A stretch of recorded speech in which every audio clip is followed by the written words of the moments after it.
बहुत समय पहले एक गांव में एक गरीब किसान, उसके 2 बेटे थे। बड़ा बेटा रामू और छोटा बेटा श्यामू। किसान बहुत मेहनती था। वह दिन रात खेतों में काम करता ताकि उसके परिवार का पेट भर सके। लेकिन खेती से बहुत कम कमाई होती थी, इसलिए उनका जीवन कठिनाइयों से भरा था। रामू मेहनती और समझदार था। वह अपने पिता के साथ खेतों में काम कराता था और हमेशा उनकी मदद करता था। लेकिन श्यामू थोड़ा आलसी था। उसे खेलना कूदना पसंद था और काम करने से बचता था। एक दिन किसान बहुत बीमार पड़ गया। उसने अपने दोनों बेटों को पास बुलाया और कहा, बेटों, मेरे पास तुम्हारे लिए धन दौलत तो नहीं है, लेकिन हमारे खेत में खजाना छिपा है।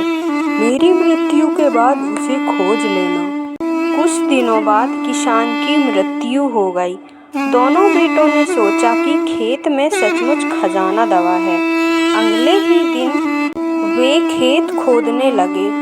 उन्होंने खेत का एक एक कोना खोद डाला, लेकिन उन्हें कुछ नहीं मिला। फिर रामू ने कहा, अब खेत तो पूरी तरह तैयार हो गया है, क्यों ना इसमें बीज बो दिए जाएं।